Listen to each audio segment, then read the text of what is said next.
C'est toujours un plaisir pour nous de vous retrouver chaque lundi pour une nouvelle semaine de Bonjour le Faso. On le sait, le lundi, c'est un peu difficile de démarrer la semaine, mais nous sommes là au rendez-vous pour vous donner le punch, pour vous donner l'énergie nécessaire pour démarrer cette semaine dans l'information et surtout dans la bonne humeur à travers l'émission Bonjour le Faso. Alors, bienvenue à tous. Cette semaine, nous sommes installés donc à Nazenga pour vous faire visiter le range au gibier donc de Nazenga dans la rubrique à la découverte 2. Ça sera dans un instant.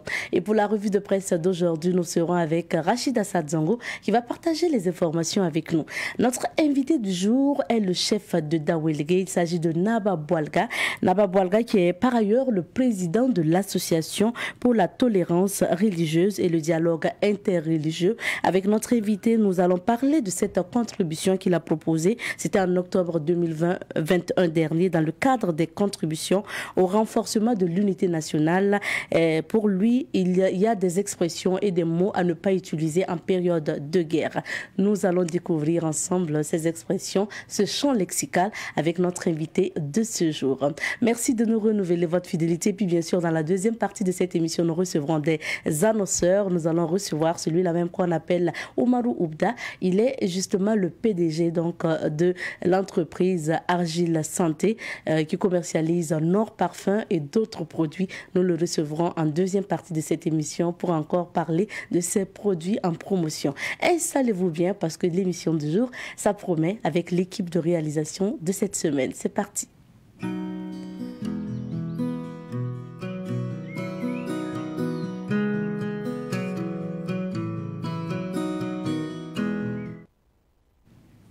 Cette semaine, nous partons à la découverte du ranch au gibier donc de Nazenga. Alors, le ranch de Nazenga, créé en 1979, se situe dans la région du centre-sud, dans la province du Naouri, à quelques kilomètres de l'ouest de Pau.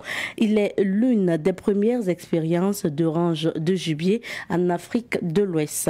Le projet initial du ranch était la reconstitution des espèces sauvages décimées par la sécheresse des années 1972. Elle résulte de la nationalisation par l'État burkinabé du ranch de gibier de Nazenga, fondé en 1979 par les frères Robert et Clark Lundgren. Ces deux naturalistes ont expérimenter un concept nouveau à l'époque pour l'Afrique de l'Ouest, le ranching. Et le ranching combine le tourisme de vision et la chasse contrôlée. La réserve de Nazenga comporte encore aujourd'hui 3 zones distinctes. Il s'agit notamment d'une zone de conservation, une zone tampon, une zone de chasse, ainsi que des zones de chasse villageoises. Le ranch s'étend sur près de 100 000 hectares et comprend près de 600 km de pistes. Il est possible de dormir à l'intérieur du parc dans le campement géré par l'Office national des aires protégées. En visitant le ranch, on peut y voir des éléphants, des antilopes de tout genre, des singes, des phacochères, des buffles, des lions, des panthères et hyènes et des crocodiles ainsi que des oiseaux.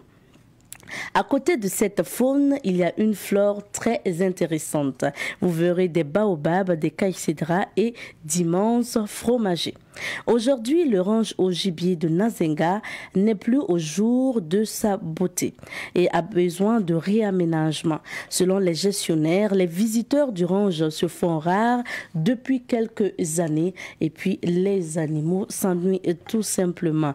Alors, nous vous invitons à faire comme ces journalistes qui étaient en immersion au niveau du ranch du gibier de Nazenga pour encore visiter ce ranch au gibier de Nazenga et faire découvrir encore aussi, bien sûr, notre potentialité culturelle au monde entier, comme nous le faisons ici à cette émission Bonjour le Faso à travers la rubrique à la découverte de nous vous présentons les potentialités touristique, culturelle du Burkina Faso, du pays des hommes intègres, tout simplement. Alors, allez-y, faites un tour au niveau du ranch au gibier de Nazenga. Merci en tout cas à Fatih Sankara qui était de la visite, qui était de la délégation des journalistes et qui nous a ramené ces images et des témoignages aussi que vous allez pouvoir écouter à partir de demain. Merci. Et pour la suite de cette émission, nous allons marquer une petite pause. C'est le temps d'installer Rachida Assad Zongo pour la revue de presse et je vous laisse au soin de notre réalisateur du jour, Joël Compaoré. En black, c'est signé Nabaloum, comme quoi on doit être fier d'être noir et d'avoir surtout la peau noire. Pour la suite, nous allons nous informer et c'est à travers la revue de presse.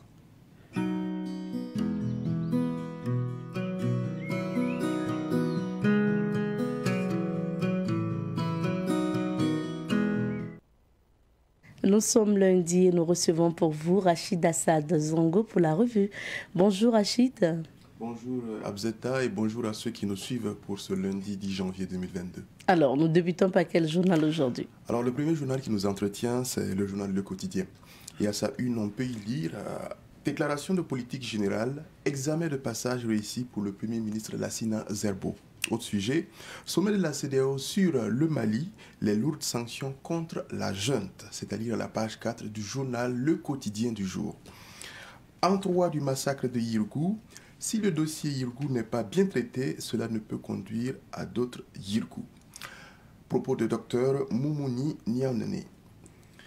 Autre sujet pour achever, c'est du sport qui intéresse la une du journal Le Quotidien. Match d'ouverture Cannes Cameroun 2021.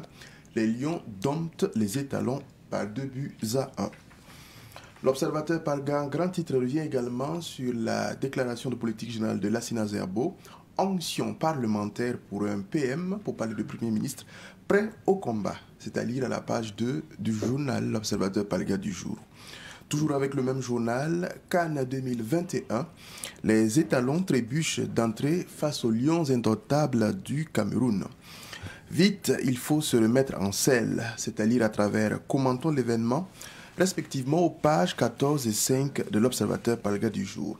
Et puis, transition malienne, l'UEMOA et la CEDEAO sortent l'artillerie lourde à travers, justement, la rubrique Regard. Vous pourrez en savoir davantage, c'est à la page 5 de l'Observateur Palga du jour. Et pour achever, drame de Yirgou, 11 personnes détenues sur 180 recherchées, c'est-à-dire à la page 6 de l'Observateur Palga du jour. Un autre quotidien Abzeta, nous sommes cette fois-ci avec Le Pays. Le Pays, dans ses titres, revient également sur le dialogue politique au Burkina. Le CEFOP lève la suspension de sa participation. Déclaration de politique générale du Premier ministre Lassina Zerbo pour un réexamen des priorités du Burkina Faso, ce qu'en pensent des Burkinabés, c'est-à-dire à la page 8 et également à la page 2 du journal Le Pays. Dans sa rubrique Confidence du week-end, qu'on assure, le secrétaire permanent démissionne. Et puis, drame de Yirgou, 3 ans après, le CISC réclame toujours justice. Sommet de la CEDEAO à Accra, de lourdes sanctions contre le Mali. Okayini, Okasoro. Cannes Cameroun 2021, les étalons battus sans être ridicules. Les matchs du jour, c'est à lire à la page 24 du journal Le Pays du jour. Et pour achever, situation sécuritaire dans le nord, des OSC dénoncent l'inaction de l'État. C'est à lire à la page 22 du journal Le Pays du jour. On poursuit avec cette fois-ci Aujourd'hui au Faso, qui revient sur le sommet UEMOA-CEDEAO sur le Mali. Sanctions musclées contre une transition autiste. C'est ainsi que titre Aujourd'hui au Faso. DPG du Premier ministre Lassina Zerbo, les 4 grands piliers de son combat. Coupe d'Afrique des Nations, Cameroun 2, Burkina 1, les étalons passent à côté d'un exploit. Burkina Faso, l'opposition revient à la table du dialogue politique. Qu'en 2021, le Cameroun entre virus sanitaire et politique. Et pour achever, rond-point de la mairie de Bobo Dioulasso, quand le silure sacré résiste à la déformation. C'est-à-dire à travers avec la page 2 pour ce qui est du journal Aujourd'hui au Faso. Et nous restons justement du côté de Bobo Dioulasso pour le journal L'Express du Faso qui nous confie déclaration de politique générale. Lassina, maintenant au boulot. Chronique, maladie à coronavirus, l'autre grand arbitre à la CAN. C'est ainsi que titre l'Express du Faso. Ouverture CAN 2021. Le Burkina s'incline 1-2 face au Cameroun. Simple détail, c'est une rubrique du journal Express du Faso. La maternité du SEMA de Dafra fermée. Et puis réconciliation nationale, le Forum national dès le premier trimestre 2022. Déclaration de politique générale, réaction d'élus nationaux. Et pour achever, dossier Irgou, les lignes bougent difficilement. Propos de Daouda Diallo, secrétaire général du CISC. On poursuit pour achever avec les sites en ligne. Et pour le site qui nous entretient ce matin, c'est www.infowacat.net. Déjà encore, on apprend dans le Loroum 3 corps sans vie découverts. Dans le San Matenga, au moins 5 civils tués à Ankoura. Drame de Yirgou, 3 ans après, le CISC demande toujours justice. Pour ce qui est de l'actualité internationale, mais sur le continent africain, on apprend qu'au Sénégal, c'est le début officiel de la campagne des élections municipales et départementales. Au Mali, l'ouverture de la session extraordinaire de la CEDEAO pour l'adoption de lourdes sanctions contre la junte malienne. Au Soudan, un mort dans de nouvelles manifestations. En Éthiopie, l'aide humanitaire suspendue dans le nord-ouest du Tigré. En Guinée, la vaccination des 12-17 ans a débuté. À Madagascar, pour achever, le report de la rentrée scolaire pour certaines régions fait débat. Abzeta, voilà ce que l'on pouvait parcourir comme information, aussi bien pour les sites en ligne, mais également pour la presse écrite en ce jour 10 janvier. Merci à toi Rachid, et retour sur quelques sujets. Nous débutons en politique et nous restons au Burkina Faso pour commencer. L'opposition politique burkinabé rejoint la table de discussion pour ce qui est du dialogue politique. C'est bien cela, on a pu le voir à travers certains titres de certains journaux. L'opposition politique, après justement, pour parler du CEFOP, après justement réflexion, un état des lieux minutieux sur la situation nationale, la situation politique, sociale, économique, on va dire, voilà, a décidé de revenir à la table de négociation, ou du moins de dialogue politique. Cela, en tout cas, on pourrait dire, va dans le sens de l'appel, ou sinon des appels de plusieurs personnes, notamment du chef de l'État, qui a invité le CEFOP à revenir on va dire, à la table du dialogue. D'autres autorités comme le Premier ministre également s'est inscrit dans ce sens. Et on constate que le CEFOP, en tout cas, a pris bonne note.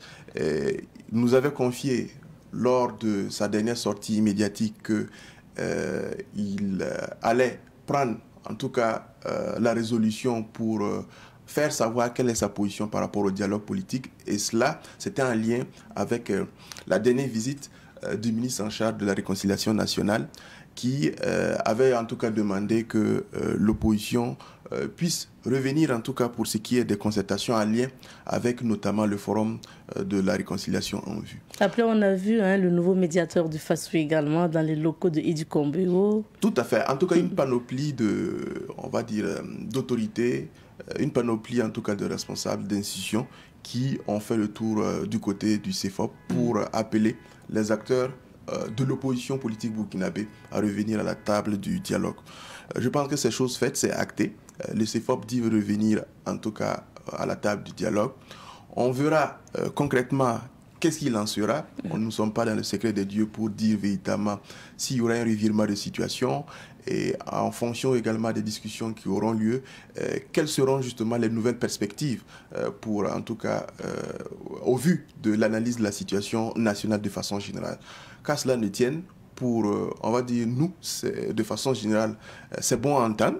Voilà, cela en tout cas va permettre, dans la situation dans laquelle nous sommes, sur tous les plans, politiques, sociaux et économiques, pour ne citer que cela, de permettre que, à tout niveau que ce soit, chacun apporte sa partition pour le développement du pays. Je pense que c'est ce qui compte. Et le CFOP, en tout cas, qui avait donné un ultimatum donc d'un mois au président du Faso pour faire bouger les choses. Sinon, il allait demander sa démission. Mais je pense que peut-être avec ces changements, parce qu'il n'en parle plus vraiment, avec certainement ces changements au Premier ministère ainsi que le gouvernement resserré, ce qui fait que c'est resté comme ça. Peut-être que l'opposition attend de voir avant de faire d'autres sorties concernant ça. C'est fort probable que, justement, le CFOP attend de voir ce qu'il en sera au vu des différentes initiatives qui ont été initiées du côté de l'exécutif. Déjà, de par le départ, on va dire, du discours du président du Faso, suivi de plusieurs autres éléments, notamment le rapport sur Inata, les changements à la tête de la hiérarchie militaire, voilà. En tout cas, un certain nombre d'éléments. Et même, on dira que récemment, il y a ces résultats assez acceptables du côté du terrain, pour ce qui, en tout cas, face aux attaques terroristes. On a pu voir que les résultats, quand même, se sont améliorés, aussi bien au niveau de nos forces de défense et de sécurité, même pour ce qui est de, on va dire, nos partenaires, pour parler de la France, qui a contribuer par sa collaboration à ce qu'on puisse en tout cas neutraliser un certain nombre de terroristes dans certaines zones du Burkina Faso. En tout cas, je pense que c'est sage pour ce qui est en tout cas de la démarche du CFOP. Si en tout cas, par cette attitude-là, on pense vraiment que c'est l'intérêt général qui prime. Je pense en tout cas que la démarche est à saluer. Et comme je dis, on attend de voir ce qu'il en sera concrètement pour ce qui est de ce dialogue politique-là. Alors, deuxième actualité, là, on s'intéresse à ces sanctions de la CEDEAO vis-à-vis du Mali. C'est bien cela. Abdel, tu as pu constater, comme sans doute les téléspectateurs, que la plupart des journaux en parlent depuis pratiquement hier, après, on va dire, le match d'ouverture de la CAN Cameroun 2021. C'est pratiquement ce qui a constitué le sujet phare des réseaux sociaux. Tu l'as dit, hier réuni du côté de Accra, la capitale ghanéenne, pour, on va dire, le 4e sommet extraordinaire de l'autorité des chefs d'État et de gouvernement de la communauté des États de l'Afrique de l'Ouest, CEDEAO. Les chefs d'État, voilà, ont décidé de sanctionner la transition malienne. Notre président, pour parler du président Roch Marc Christian Kaboré, était sur place en compagnie d'autres chefs d'État. Et ce sommet, on va dire, avait pour ordre du jour particulier de passer vraiment en revue tout ce qui est développement en lien à la politique de façon générale au niveau du Mali. Et on n'oublie pas qu'il y avait eu un sommet le 12 décembre dernier et ce nouveau sommet-là venait s'ajouter à ce dernier-là. Les chefs d'État, à l'ouverture, on va dire, de cette rencontre-là, ont déjà pris note du rapport la note de rapport que avait justement fait, on va dire, le médiateur de la CEDEAO pour le Mali. Je veux parler de l'ancien président nigérian Jonathan Goodluck. Et après cela, l'autorité, au terme, on va dire, de ces délibérations, a dit avoir justement constaté avec regret l'échec des autorités maliennes à organiser des élections, pour parler des l'élection présidentielle, d'ici février 2022. Voilà. Et cela, selon justement la CEDEAO, est contraire à l'accord qui a été conclu avec l'autorité de la CEDEAO en date, bien sûr, du 15 septembre passé, donc le 15 septembre 2021. Et donc, l'autorité a dit prendre note, puisque le constat qui a été fait, c'est par rapport surtout, on va dire, au chronogramme qui a été adressé à la CEDEAO. Donc, l'autorité de la CEDEAO a dit prendre note des conclusions des assises nationales qui se sont tenues, les assises nationales de la refondation, et s'offusque de voir que le nouveau chronogramme, ou sinon le chronogramme prévu par les autorités maliennes, prescrit que les élections se tiennent pratiquement en 2026. Voilà, en décembre 2026. Pour la CEDEAO, ce n'est pas acceptable. Et donc, c'est ce qui, en grande partie, a motivé, on va dire, la CEDEAO à prendre un certain nombre de sanctions. Lesquelles sanctions, j'aimerais quand même revenir. On parle de la fermeture des frontières terrestres et aériennes entre le Mali et les pays membres de la CEDEAO. On parle de la suspension de tout ce qui est transactions commercial entre les pays membres de la CEDEAO et le Mali, à l'exception des produits et biens, on va dire, de consommation essentielle, des produits pharmaceutiques, du matériel de contrôle pour ce qui est du Covid-19, mais également des produits pétroliers et de l'électricité. Exception est faite de ces différents produits-là. Du reste, les activités, ou sinon tout ce qui est flux, transactions commerciales entre les pays membres de la CEDEAO et le Mali sont suspendus. Il y a également le gel des avoirs du Mali au niveau des différentes banques centrales et commerciales de la CEDEAO. Là, le Mali est également suspendu pour toute aide financière auprès des institutions financières, on va dire régionales ou sous-régionales. Et pour achever, le retrait des ambassadeurs de la CEDEAO du Mali. En tout cas, une batterie, on va dire, de sanctions qui ressemble quelque peu à une sorte d'embargo qui pratiquement, on va dire, cloue le Mali quand on sait la situation dans laquelle ce pays-là se trouve, insécurité notoire pratiquement comme le Burkina Faso. Et au plan politique, on essaie de se reconstruire après justement qu'il y ait eu ce changement politique-là. Moi, je pense que, quoi qu'il en soit, c'est vrai que le chronogramme de la transition malienne prévoit pratiquement, parce qu'on parle de décembre 2026, c'est pratiquement un quinquennat, pour ne pas dire 6 ans. Voilà. Les propositions qui sortaient même des assises nationales là, de la refondation parlaient d'un délai entre 6 à 5 ans. Maintenant, s'il faut tirer jusqu'à pratiquement 6 ans. Voilà. Donc, je pense que pour une transition, et l'expérience en tout cas a montré que pratiquement un peu partout, plus ça dure, plus cela pourrait justement avoir des conséquences qui ne sont pas justement tenables pour le pays. Quoi qu'il en soit, je pense qu'il ne faudrait pas que l'on oublie avant tout les Maliens. Voilà, parce que c'est ce qui importe. Il ne faut pas que les sanctions soient dirigées à l'endroit, on va dire, de la junte militaire, parce que c'est d'abord et avant tout le Mali. Ce n'est pas une question de junte militaire. C'est vrai que les sanctions, c'est pour amener, on va dire, les autorités de la transition malienne à revoir, on va dire, leur position par rapport au chronogramme. Mais il ne faudrait pas que l'on oublie que c'est avant tout le Mali qui en pâtit. À côté de ces mesures-là, c'est vrai qu'il a été prévu qu'il y ait une force d'intervention en cas d'attaque ou de façon préventive, que l'on puisse assister les forces maliennes. Mais je pense que quoi qu'il en soit, le contexte en tout cas, avec ces sanctions-là, ne pourrait pas vraiment aider le Mali. Ça va fragiliser davantage le pays. Et on attend en tout cas de voir ce qu'il en sera comme position pour ce qui est en tout cas des autorités maliennes, les autorités de la transition malienne. Mais quoi qu'il en soit, je pense que ces sanctions-là sont assez lourdes, sont assez véritablement sévères.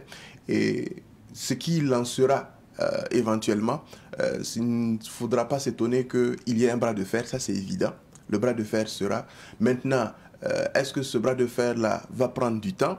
S'il prend du temps, quelles pourraient être les répercussions pour le Mali et même, on va dire, la sous-région? Ce sont des aspects sur lesquels, justement, je pense qu'il faut nécessairement s'attarder. Et ça s'adresse aux chefs d'État membres de la CEDEAO. Quoi qu'il en soit également, je pense que le Mali aujourd'hui se trouve dans une situation où c'est difficile de faire marche arrière dans le cadre du processus dans lequel il est enclenché. Mais je pense que pour ce qui est du chronogramme, il peut quand même avoir un retapage, voilà, pour ne pas dire qu'on peut retoiletter ce chronogramme-là, de sorte à l'ajuster pour qu'il soit tenable, voilà, parce que je pense que 5-6 ans, véritablement, c'est large. On a l'habitude de dire que quand les militaires goûtent au pouvoir, ils n'ont plus envie de partir. Moi, je ne rentre pas dans cette polémique-là. Mais quelque part, on sent que le peuple malien aussi accompagne ces autorités militaires au pouvoir. Donc, on se demande si aujourd'hui Assimi Goïta aura le soutien du peuple pour affronter ou faire barrière à ces sanctions de la CEDEAO, ou bien à un moment donné, Assimi Goïta va dire bon, je laisse tomber et puis on rediscute les choses. Bon, vraiment, c'est des grandes questions qu'on se pose aujourd'hui. Tel que justement, on le voit à travers les sanctions, il n'y a rien à faire. C'est mettre pratiquement le ça pays, sera difficile de tenir. Voilà. Maintenant, comme je l'ai dit, le bras de fer sera. C'est sûr que les autorités maliennes, en tout cas, vont tenir tête. Maintenant, en tenant tête, quelles pourraient être les répercussions du pays? C'est ce sur quoi, justement, je m'attarde. Et je pense qu'il y a lieu quand même de réfléchir et de pousser davantage la réflexion. Parce que ce n'est plus la junte que l'on indexe, c'est pratiquement les Maliens de façon générale que l'on indexe. Et les autres, parce que quand on parle de retrait des ambassades ou des ambassadeurs membres de la CEDEAO, des pays membres de la CEDEAO, bon, écoute, moi je pense à l'ambassade du Burkina au Mali, on retire votre ambassadeur, ça veut dire que ça ne fonctionne plus, et les Burkinabés vivant au Mali. Quoi qu'il en soit, comment ils se débrouillent aussi. Voilà pourquoi je dis quoi qu'il en soit, ce qui doit importer aujourd'hui, c'est l'intérêt général au Mali. Voilà. Avec ces sanctions-là, est-ce que les Maliens se sentent en sécurité? Et c'est sur tous les plans. Sécurité alimentaire, sécurité économique, sécurité financière, sécurité sur tous les plans. Si ces sanctions-là ne sont pas revues, si les autorités maliennes ne revoient pas sans doute aussi leur copie, je pense que les Maliens vont durement être éprouvés par ces sanctions. Et là-dessus, on espère en tout cas que d'ici là, peut-être que les quelques heures qui viendront, on aura en tout cas la réaction des autorités de la transition malienne, peut-être pour un revirement de situation, notamment pour ce qui est du chronogramme. Parce que c'est ce qui constitue, on va dire, la pierre à problème. Voilà. Mais comme je l'ai dit, quoi qu'il en soit, ce sont des sanctions, on peut les lever, voilà, on peut les revoir. Et si tant que la CEDEAO, en tout cas, prend en compte l'intérêt général des Maliens, je pense que il y a certains aspects, en tout cas, certains aspects pourraient être revus d'ici là pour que le Mali, en tout cas, ne sombre pas. C'est ce qui est important. Rachid, nous terminons par le football et l'écho de la CAN 2021 qui se joue en 2022 au Cameroun. Hier, c'était le match d'ouverture. On a assisté à un beau spectacle pour ce qui est de la cérémonie d'ouverture, à la prestation de Fally Ipupa et tout.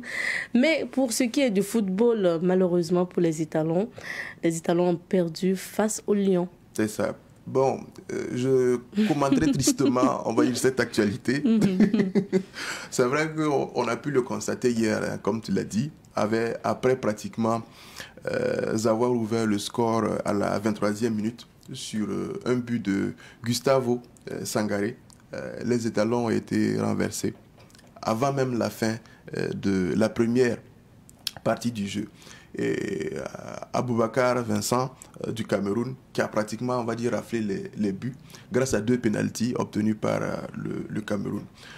Mais je pense que quoi qu'il en soit... Il a marqué par pénalty, quoi. Donc ça, c'est pas raflé. On rafle des buts quand on se bat et qu'on part marquer par soi-même. Sinon, si le gardien est seul et puis on doit tirer là, peut-être que moi-même je pourrais marquer. Ça fait partie du jeu, ma chère. Les pénaltys fait partie du jeu. D'accord. Voilà. Il n'a pas raté en tout cas. Les deux sont bien ratés. Voilà, il n'a pas raté en tout cas. Oui. Donc ça fait partie du jeu et c'est ce qui même donne le score qu'on a. Mais je pense que quoi qu'il en soit, il faut noter que les Étalons ont été quelque peu diminués, touchés, marqués par l'absence, on va dire, de personnes comme Edmond Tapsoba, Dango Ouattara, voilà, on le sait pour des raisons de Covid-19. On a pu constater que Faisal Tapsoba, voilà, en dépit de sa blessure, a pu quand même se distinguer avec dynamisme au cours de ce match-là. Le prochain match, on va dire, des Étalons est prévu pour le 13 janvier prochain contre le Cap-Vert.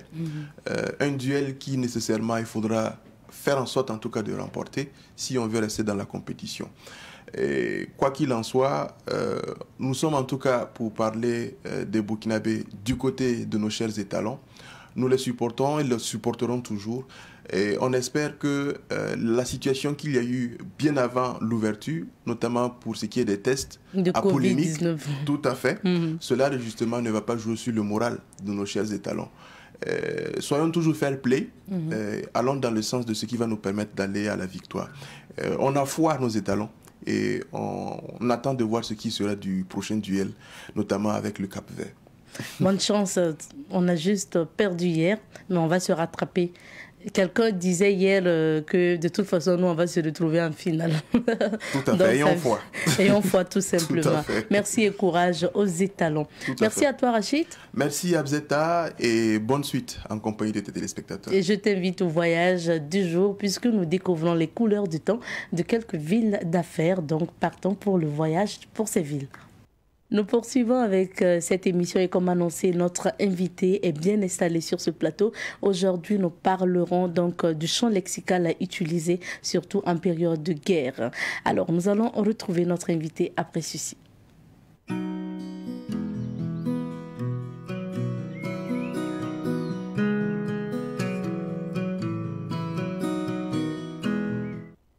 Aujourd'hui, nous recevons pour vous le Naba Boualga de Daouilgué, chef donc de Daouilgué, et il est par ailleurs le président de l'Association pour la tolérance religieuse et le dialogue interreligieux. Bonjour à vous, Naba Boualga. Oui, bonjour madame. Merci d'être sur notre plateau. Mais il n'y a pas de quoi, c'est une chose normale que de venir honorer votre invitation. Naba Boualga, il faut le rappeler, est ancien journaliste, émérite d'ailleurs. Il a été directeur donc des éditions Citoyen.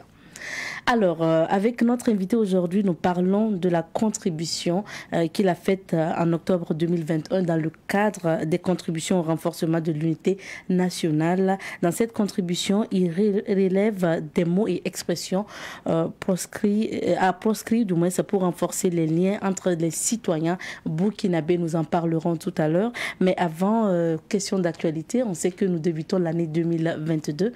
Naba, quels sont vos vœux pour l'année 2022? Oui, merci. Mes vœux consistent tout simplement à ce que nous implorions, n'est-ce pas, la providence pour que, en fait, notre vivre ensemble se renforce et que nous implorions également la providence pour que nous puissions donc disposer, n'est-ce pas, d'une santé de fer afin de pouvoir effectivement contribuer au renforcement de cette cohésion sociale, au renforcement de ce vivre ensemble, parce que comme vous le savez, la santé, n'est-ce pas, c'est le premier capital. Sans la santé, vous ne pouvez acquérir aucun capital. Et si vous n'avez pas la santé, vous risquez, n'est-ce pas, d'utiliser tous les autres capitaux que vous avez, et ce n'est pas évident que vous allez les recouvrir. Donc, de ce point de vue, je pense que la santé est première. Et enfin, je pense qu'il faut que nous soyons beaucoup plus transparents, beaucoup plus ouverts, beaucoup plus communicatifs les uns envers les autres, de manière à nous connaître davantage. Parce que quand vous connaissez quelqu'un, quand vous connaissez une communauté, il y a beaucoup de barrières qui tombent. Voilà mon vœu. Merci pour ces vœux. Question d'actualité, pour commencer, vous avez suivi certainement l'actualité, la déclaration de politique générale du Premier ministre Lassina Zerbo à l'Assemblée nationale, qui a été investi par la majorité, en tout cas des députés. Comment vous avez trouvé son discours? Il dit aujourd'hui avoir des stratégies pour lutter contre l'insécurité, contre le terrorisme, même s'il dit qu'il ne peut pas dévoiler donc, les stratégies militaires. Mais comment vous avez trouvé son discours dans l'ensemble? Oui, moi je l'ai trouvé intéressant dans la mesure où il a décliné des axes qui en réalité correspondent exactement à mes préoccupations. Et ces actes-là, on peut les résumer, n'est-ce pas, à la lutte qu'il faut livrer contre l'insécurité. Alors, et au-delà, n'est-ce pas, des aspects militaires, je crois qu'il a intégré des aspects sociaux, il a intégré des aspects économiques, et je crois que ça c'est important. Il est important également de noter qu'il a relevé qu'aujourd'hui, la lutte, n'est-ce pas, pour une meilleure gouvernance, le combat pour une meilleure gouvernance, n'est-ce pas, fait partie de ses préoccupations. Et notamment, il a parlé naturellement de la lutte contre la corruption, mais moi je parle plutôt de lutte pour une meilleure gouvernance, parce qu'en réalité, nous autres citoyens ordinaires, nous nous attendons à ce que, n'est-ce pas, ceux qui nous dirigent fassent preuve de transparence, fassent preuve de rigueur, fassent preuve de sévérité. Mais quand nous nous mirons, chacun doit reconnaître qu'à son niveau, il y a également cet effort à faire. Et donc, si on n'arrive pas à faire cet effort, à accomplir cet effort à un niveau individuel, eh bien, le jour où, par exemple, bon, nous serons élevés au rang de ministre ou au rang de directeur général ou je ne sais pas quoi, vous pensez qu'on peut changer de but en blanc? Donc, autant les citoyens ont raison d'attendre que les autorités, d'exiger des autorités une bien meilleure gouvernance, autant au quotidien, on doit le voir, il doit avoir effectivement le souci de bien se comporter en société, de respecter les lois, de respecter les mœurs. Et là, si vous regardez dans la circulation, vous apercevrez que ce que nous exigeons en réalité des gouvernants, nous ne sommes pas prêts en fait à mettre ça en œuvre. Au cours du mois d'octobre 2021, vous avez fait une communication, une contribution qui porte sur le bannissement d'un certain nombre d'expressions ou de mots que nous utilisons au quotidien dans nos causeries, dans nos discussions. Déjà, qu'est-ce qui vous a inspiré à faire cette communication, à faire cette contribution? Bien, en ce qui me concerne, il faut d'abord dire que je suis également ambassadeur de la paix du REFOP. Le REFOP, c'est le réseau des femmes de foi pour la paix au Burkina. Alors moi, j'ai été honoré dans ce sens. Avant ça, j'ai été lauréat, n'est-ce pas, des prix Pierre Kouni, donc de l'artiste Théo Bamos. Alors donc, du coup, c'est quelque part aussi ce que nous faisons. Quand je dis nous, il y a notre association, l'Association pour la tolérance religieuse et le dialogue interreligieux. Bon, il y a également au quotidien ce que Sa Majesté le Mongo Naba, en fait, qui m'a intronisé chef de mon village, exige, par exemple, de nous. Donc, dès que, effectivement, vous êtes dans cette dynamique et que, par ailleurs, du point de vue universitaire, vous êtes communicateur et vous êtes socio-anthropologue, ça vous donne les éléments nécessaires pour aborder un certain nombre de questions qui constituent quelque part les nœuds des problèmes que nous vivons. Donc, de ce point de vue-là, ça m'a beaucoup inspiré. Et au passage, je dois dire que je ne suis pas le seul ambassadeur de la paix que le REFOP a identifié. Moi, c'est en tant que chef traditionnel. Il y a aussi l'imam Ilboudo Alidou, qui a été donc désigné comme ambassadeur de la paix. Et il y a le pasteur Simon Ramdé. Et il y a enfin l'abbé Albert-Étienne Kaboré, donc, qui a également été identifié. Donc, aujourd'hui, je ne peux pas évoquer ces questions sans penser à eux. Maintenant, tout cela a contribué. Et quand on regarde et on écoute, en tant que communicateur et en tant que socio-anthropologue, donc assez familier de l'analyse de contenu, par exemple, l'analyse de contenu des textes et des concepts, on en arrive, n'est-ce pas, à prendre du recul. On doit prendre du recul pour essayer, en fait, de comprendre, parce que il y a effectivement des champs lexicaux, il y a des champs sémantiques. Bon, ça peut paraître un peu compliqué, mais en réalité, c'est simple.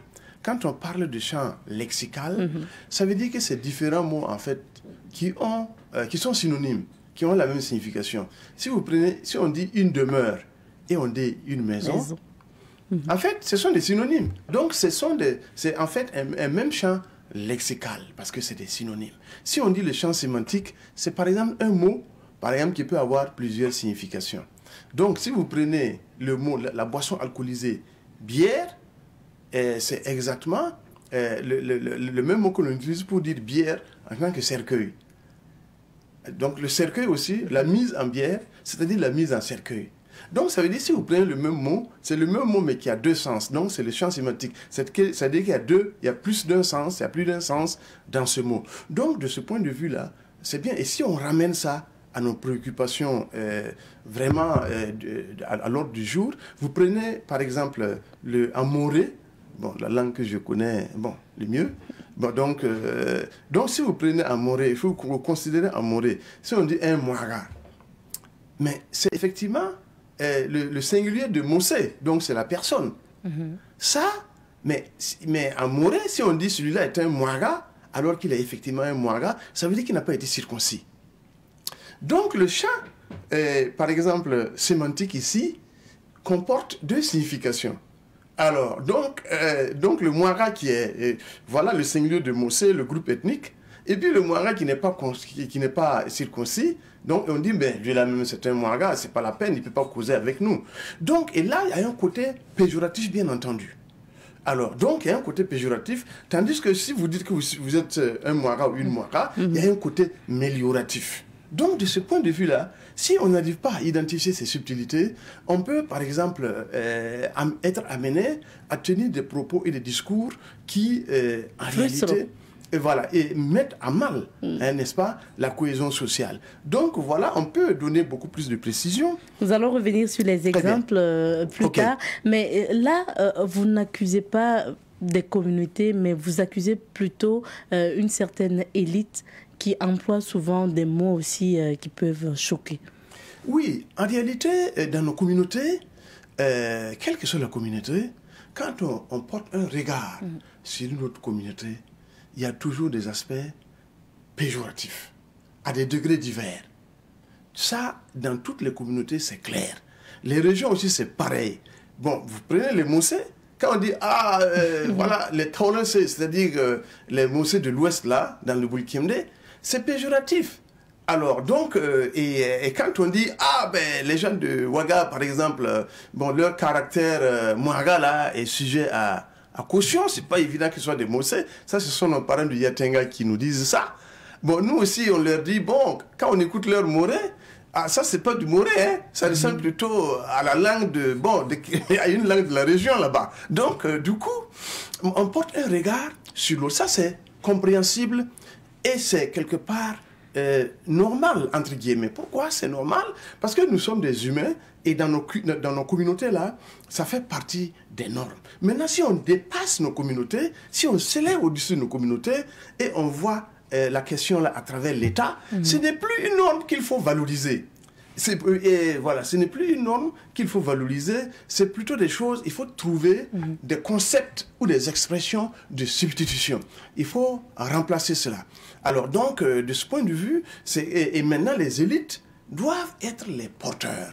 Quand on dit les élites, les gens voient que ceux qui sont allés à l'école, ce n'est pas seulement eux là. C'est tous ceux qui sont détenteurs d'un pouvoir, qu'il soit économique, qu'il soit culturel, qu'il soit religieux, qu'il soit politique, qu'il soit administratif. Nous sommes tous, ou bien traditionnels, nous sommes tous dans le même panier. Alors, parce que notre parole, ce que nous disons, même si ce n'est pas une vérité coranique ou une vérité biblique, ça y ressemble, parce que nous nous adressons à beaucoup de personnes. Et quand on s'adresse à beaucoup de personnes, bon, eh bien, le langage aussi, qui doit aller dans la perspective du renforcement de l'État, doit être en adéquation, n'est-ce pas, avec ce que nous voulons, ce que nous visons, ce que nous avons comme objectif de construction de l'État-nation. Si on ne le fait pas, en réalité, et on raisonne, comme moi dans mon village, si vous arrivez, si quelqu'un vous insulte, les Samo, c'est pas la peine, bon, là encore, c'est plutôt comme des parents à plaisanterie, ça peut se comprendre.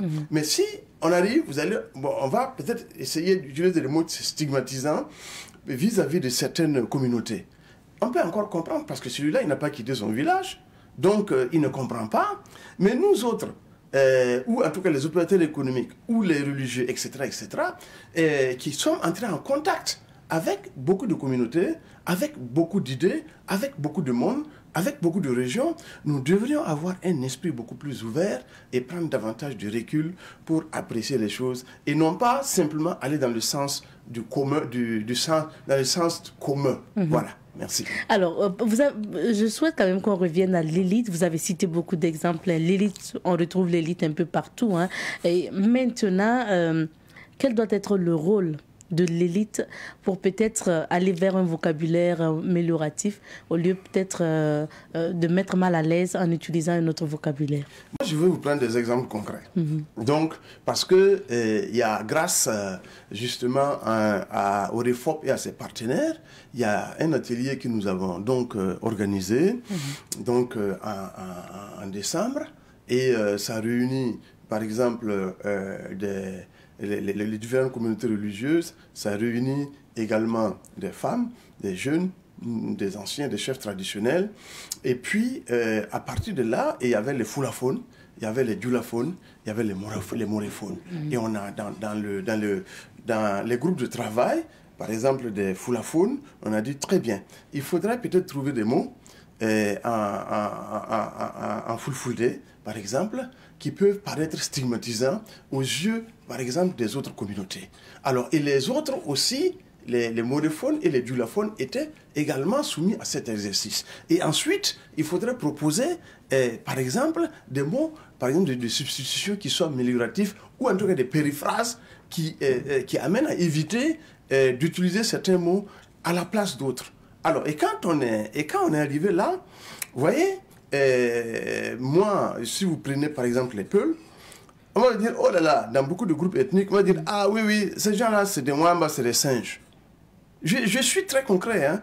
Alors, moi, si vous me regardez, alors, mes oreilles, c'est des oreilles de singe. Alors, si vous regardez ma bouche, et mon nez, c'est un nez de gorille. Et les oreilles, c'est le macaque. Et oui, et la bouche, c'est le ouistiti. Pourquoi on dit ça? Parce qu'à tous autant que nous sommes là, le singe, c'est un de nos parents. Parce que le macaque, il est de teint clair, il a un nez qui n'est pas épaté. Par contre, le gorille, c'est... Voilà, le gorille, c'est le contraire. Mais donc, nous sommes tous des singes, en réalité, à des degrés divers. Donc, si vous dites ça, alors que vous appartenez à l'élite, et vous avez la capacité de comprendre, et vous vous situez, vous lancez dans la logique de ceux qui ne comprennent pas, mais ce n'est pas du tout bien. Alors, donc, en Occident, on nous traite de singes, n'est-ce pas? Donc, de ce point de vue-là, ça veut dire que tout le monde est un singe à des degrés divers. Donc, on doit faire comprendre ça, en fait, à nos parents. Quand on dit Woroni et Moré, c'est le gorille. C'est pas quelqu'un d'autre, c'est nous. Donc, de ce point de vue, je pense qu'il faut aussi le dire. Bon, et ensuite, quand vous dites... Il faut plutôt dire quoi, Naba? Bon, il faut, par exemple, dire qu'en fait, nous sommes tous des singes à des degrés divers. Okay. Et vous prenez des exemples. C'est clair, si vous prenez des exemples, personne ne peut contester cela. Mais si vous ne prenez pas d'exemple pour illustrer vos propos, mais il ne faut pas demander, par exemple, à nos parents qui ne sont pas allés à l'école, qui ne sont pas suffisamment ouverts au monde, en tout cas pas autant que nous, bon, de comprendre les choses. Alors donc, il faut donc proscrire, dire, ah, attention, il ne faut pas traiter les peuples, par exemple, de Mwamba, parce que nous-mêmes là, nous sommes des Mamsé. Donc, et la synthèse, et comme vous le savez plus ou moins, bon, moi je suis le fruit d'une synthèse d'un certain nombre de groupes ethniques, dont les peuples, donc de ce point de vue, ça peut quelque part aussi se comprendre. Quand vous tenez ce discours en tant que chef traditionnel, en tant que chef religieux, en tant que responsable politique, alors ça se comprend. Le deuxième exemple, n'est-ce pas, que l'on peut aussi dire, quand vous dites, par exemple, à Moré, on dit, ah, lui là c'est un Gangnenga, parce que c'est le Nopatopé. Quand on ne comprend pas une langue, on a l'impression, comme les Grecs le disaient, oh, c'est des barbares, c'est quelque chose qu'on ne comprend pas, etc. Est-ce que c'est parce qu'on ne comprend pas que c'est barbare? Si on dit que c'est parce qu'on ne comprend pas que c'est barbare, ça veut dire qu'on utilise les lunettes de sa propre communauté pour regarder les autres. Et ce n'est pas objectif, de toute façon. Donc, il y a ce qu'on appelle en sociologie un obstacle épistémologique. Donc, le Gangnenga, là, c'est pour simplement dire s'il y a un groupe ethnique. Par exemple, prenons les Peuls, prenons les Bobos, prenons les Gouroussis, etc., etc.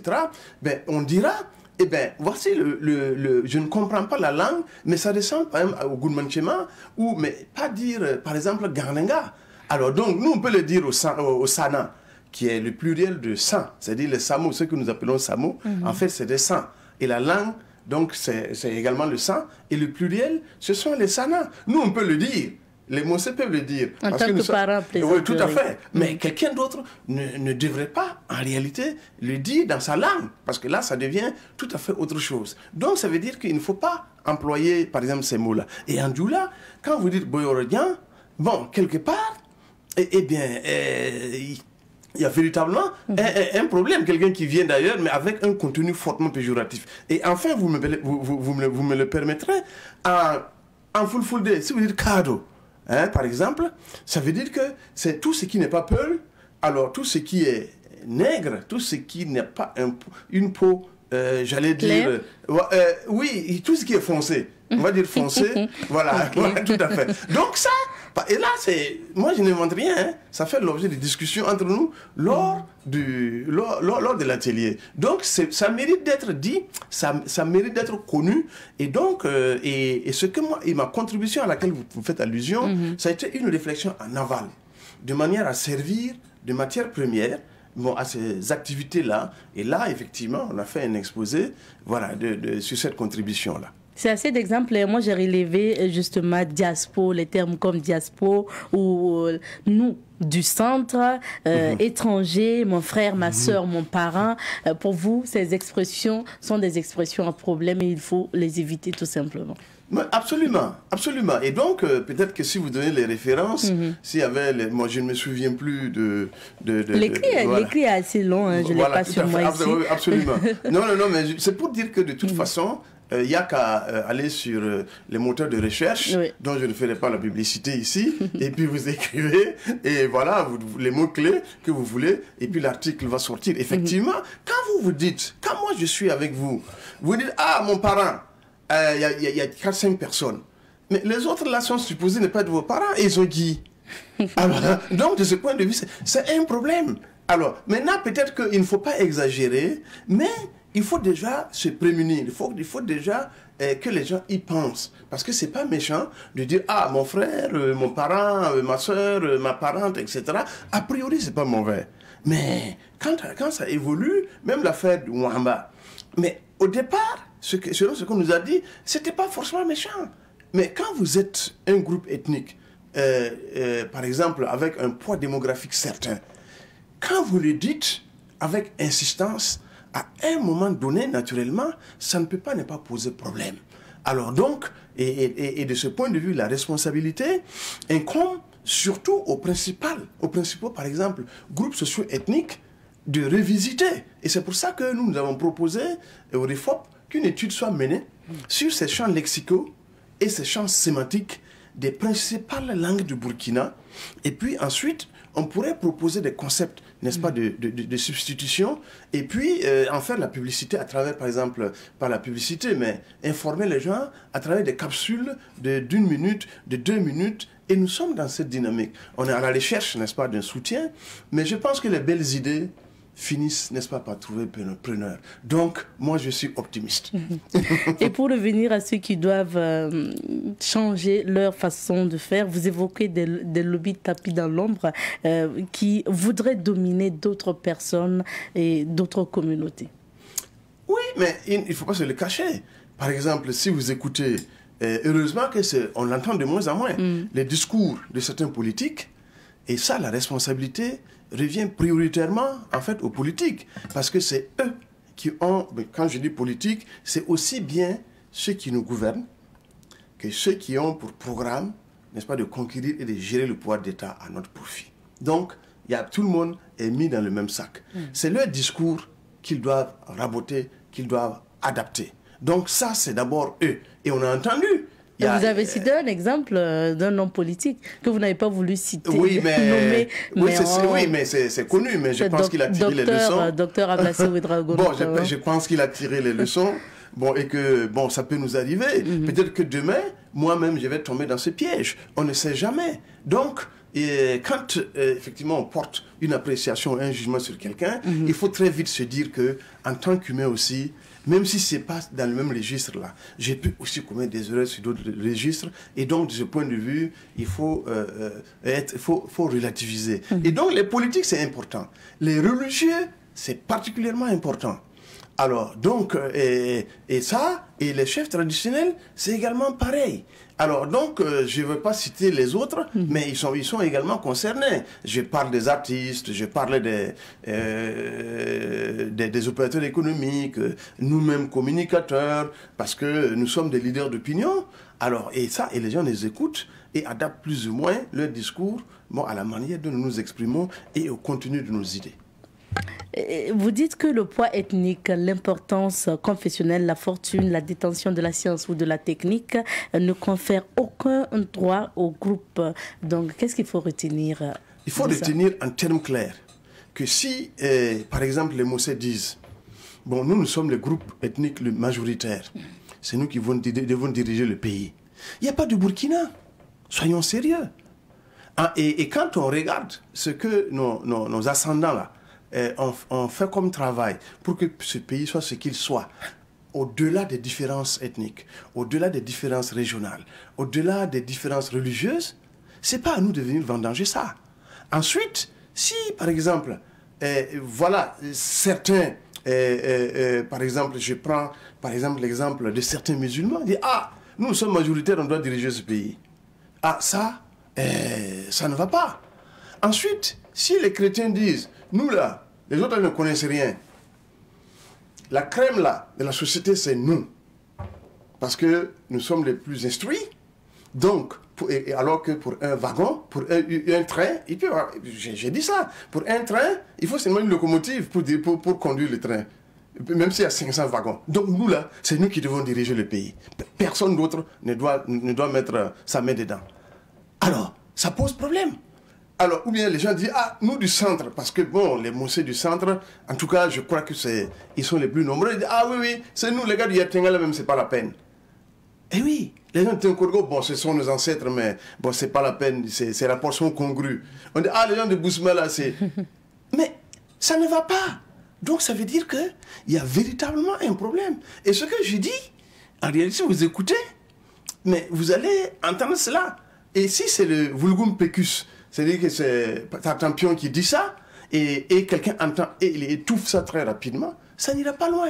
Mais si le commun des mortels continue à répéter, c'est que quelque part, il y a des gens qui, soit par leur silence, ça c'est dans le meilleur des cas, ne font pas, ne relèvent pas, ne disent pas que ça là c'est pas bon, soit par complicité. Il ne faut pas se le cacher. Alors, et quand vous prenez les différents groupes ethniques, il faut se le dire.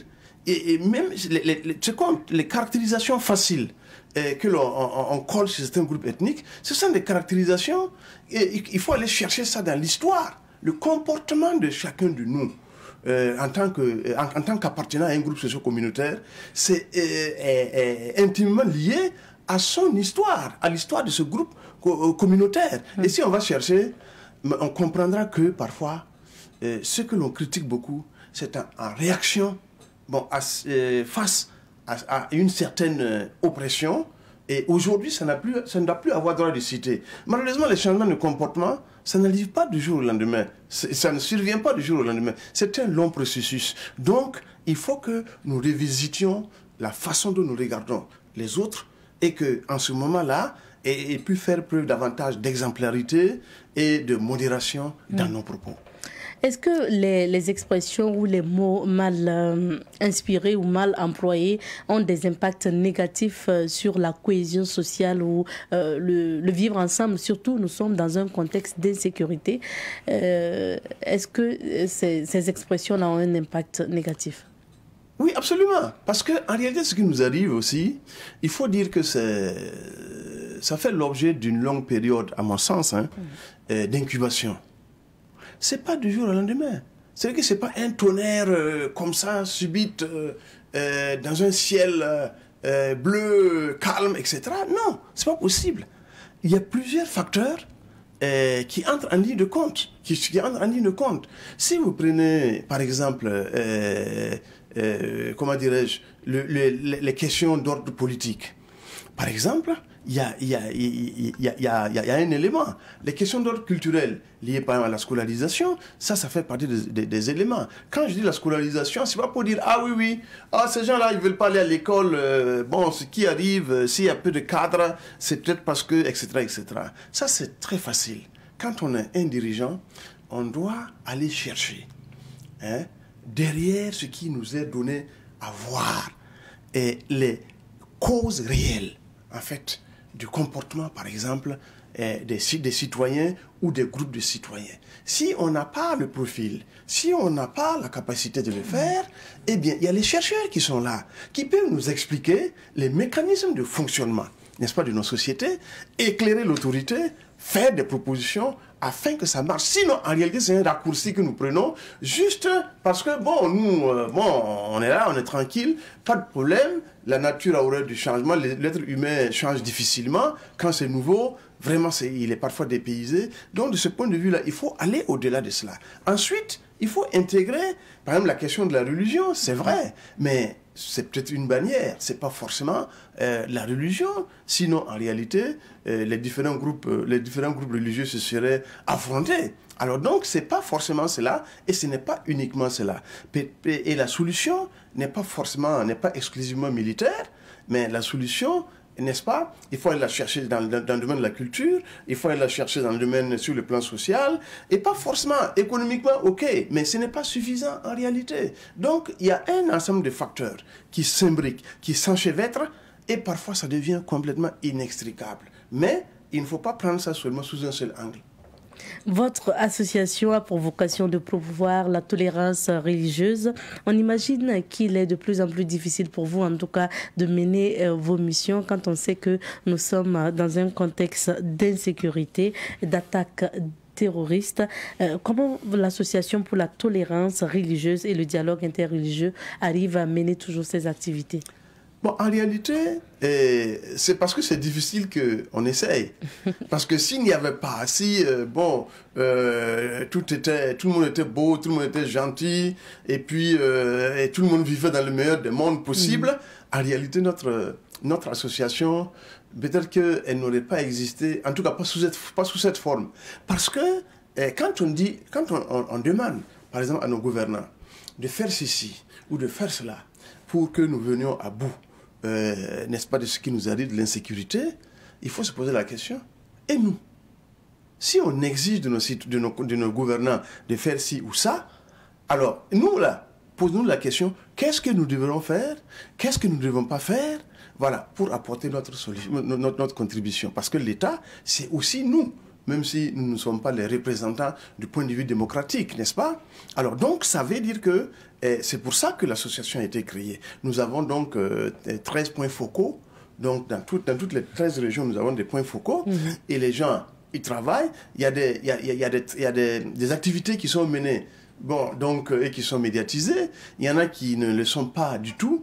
Mais ça veut dire que, par exemple, si vous faites cela, eh bien, quelque part, aussi bien du point de vue médiatique que du point de vue hors média, en fait, vous faites le travail et ça permet, en réalité, à chacun, ou en tout cas à nous autres, d'apporter notre modeste contribution.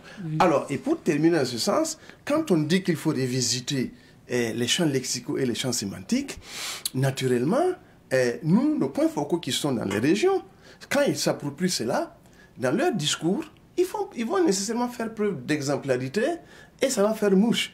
Alors, et quand vous arrivez et puis vous utilisez certaines expressions au lieu, par exemple, d'autres, évidemment, non seulement ça sécurise vos points focaux, et puis le jour, sait-on jamais, peut-être qu'un jour, voilà, on va se retrouver, on va aller vers une réconciliation, etc., etc. Et vous posez déjà les jalons, n'est-ce pas, dans ce sens. Et c'est toujours bon, effectivement, c'est difficile parce qu'on peut paraître avant-gardiste. Mais en réalité, c'est ce qu'il faut faire. Mais nous ne sommes pas les seuls. Il y a d'autres associations qui font ce travail. Alors donc, de ce point de vue, eh bien, on peut espérer que ça va porter fruit. Et enfin, vous savez que, comme on le dit en Morée, la sorcellerie de la bouche, là, est pire que la sorcellerie elle-même. Pour terminer, Naba Boualga, vous avez lancé un site web pour faire la promotion de nos traditions et de la chefferie. Comment ce site fonctionne? Alors, on a quelques difficultés sur ce plan qui sont en train d'être résorbées parce que, en fait, c'est la chefferie. Donc, c'est les chefferies du Faso.com. Chefferie-du-Faso.com. D'accord, ça c'est l'adresse. Oui, ça c'est l'adresse. Chefferie-du-Faso.com. Voilà. Parce que ça, pourquoi il faut le faire? Parce qu'en réalité, les gens pensent que ça fonctionne, mais nous sommes en train de chercher, de constituer une équipe parce que il y a un certain nombre de problèmes liés effectivement à la mise à jour, à la collecte de l'information, etc., etc.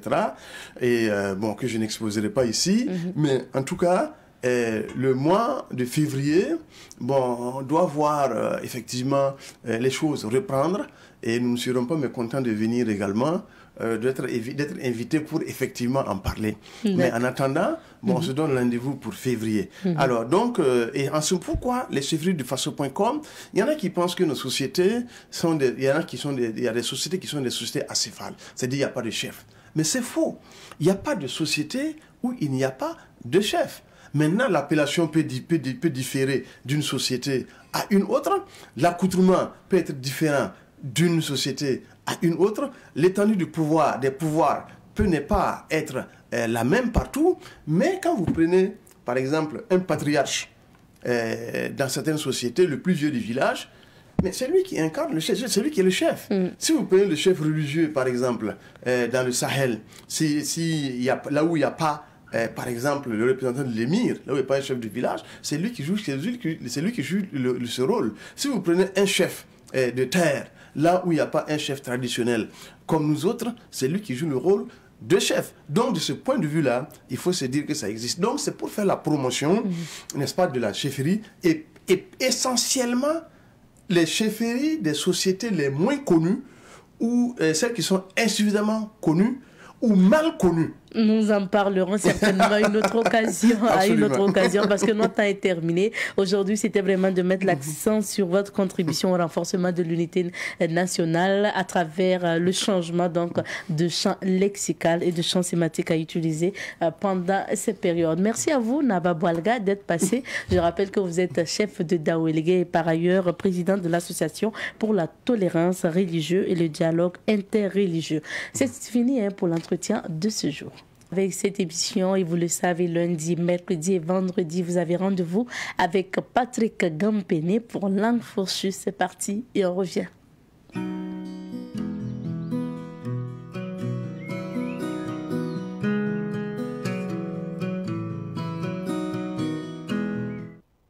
Mesdames et messieurs, bonjour et bienvenue à votre émission Langue Fourchue. Nommé le vendredi 10 décembre dernier, le nouveau premier des sinistres burkinabés aura la lourde et fastidieuse tâche de proposer des réponses si pressantes au peuple burkinabé confronté depuis 2015 à plusieurs maux dont l'insécurité.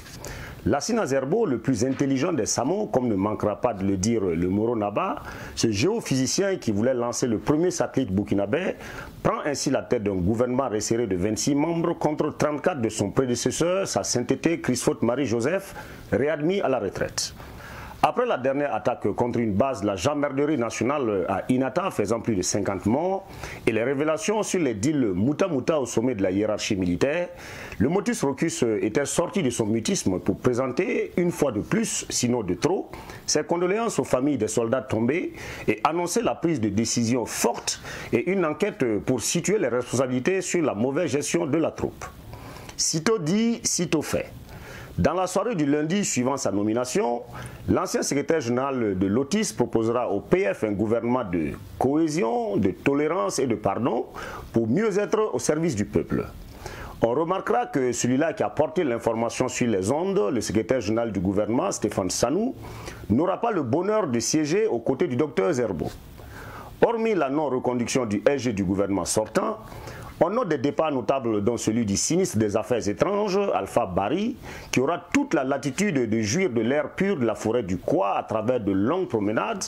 Le départ aussi de celui qui semblait être indéboulonnable, le grand terrassier bulldozérique Bougouma, très fidèle parmi les fidèles du président, et aussi celui de Laurence de la Maréchaussée qui mettra à profit ses temps libres pour parquer les enfants de la rue dans son enclos de Tanguay. 19 départs pour 10 entrants avec des fusions de ministères. On notera le retour de Rosine des fonds communs dont la seule mention de son nom sur la liste du nouveau gouvernement a plongé certains agents des finances dans le coma. Ils peuvent se réveiller maintenant plus de peur que de mal. Rosine Fonds communs s'occupera désormais des questions diplomatiques. Bref, le vaste chantier auquel le laser de Rock et son équipe devra d'abord s'attaquer est sans conteste la corruption, et cela passant d'abord par le train de vie de l'État dont ses premiers responsables demandent à une population de plus en plus démunie de participer à l'effort de guerre. Il y aura ensuite la restauration de l'autorité de l'État dans toutes ces bourgades à une centaine de kilomètres à peine de la capitale qui ont totalement échappé au contrôle du pouvoir central. Enfin, la question qui fâche, une réforme profonde de la Grande Muette pour mieux faire face à l'hydre terroriste. Après l'aveu d'échec de Christophe Marie-Joseph devant la représentation nationale sur la question sécuritaire, laser est-il la baguette magique du motus Rocus pour restaurer la paix et la sécurité au pays des hommes intègres? Les mois à venir nous le diront. En attendant, et pour répondre à la sollicitation du président du Faso, si nos anciens et nouveaux sinistres concentraient à reverser ne serait-ce qu'un tiers de leur salaire et autres indemnités dans les caisses de l'effort de guerre, ce gouvernement de service prôné par le nouveau Premier ministre prendrait tout son sens. Bonne mission en attendant les deals Mouta Mouta. Sur ce plateau et nous poursuivons avec cette émission. Retour sur la rubrique à la découverte 2 avant de nous quitter et nous rappelons que cette semaine nous vous faisons découvrir le ranch de gibier de Nazenga. Alors pour le ranch de Nazenga créé en 1979, il faut se rappeler que ce ranch se situe dans la région du centre-sud dans la province du Naouri à quelques 25 km à l'ouest de Pau. Il est l'une des premières expériences de ranch de gibier en Afrique de l'Ouest. Le projet initial de ranch était la reconstitution des espèces sauvages décimées par la sécheresse des années 1972. Elle résulte de la nationalisation par l'État burkinabé du ranch de gibier de Nazenga, fondé en 1979 par les frères Robert et Clark Lundgren. Ces deux naturalistes ont expérimenté un concept nouveau à l'époque pour l'Afrique de l'Ouest, le ranching. Le ranching combine le tourisme de vision et la chasse contrôlée. La réserve de Nazenga comporte encore aujourd'hui 3 zones distinctes. Une zone de conservation, une zone tampon, une zone de chasse ainsi que des zones de chasse villageoises.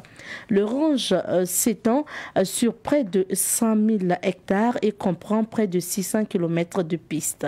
Il est possible de dormir à l'intérieur du parc dans le campement géré par l'Office national des aires protégées.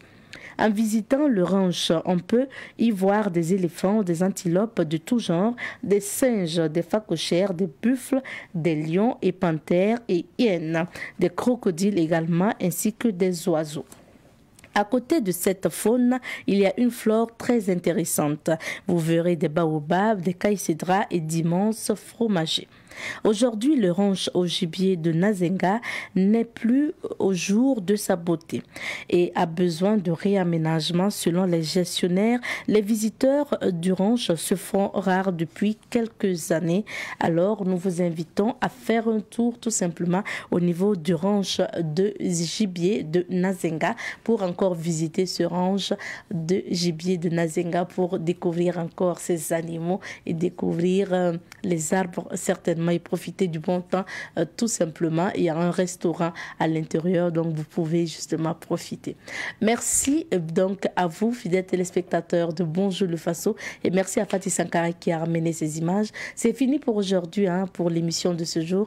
Merci de votre fidélité à l'émission et rendez-vous demain, mardi, pour d'autres aventures de Bonjour le Faso. En attendant, portez-vous bien et surtout restez fidèles au programme de Savane TV. On se dit cuss et à demain.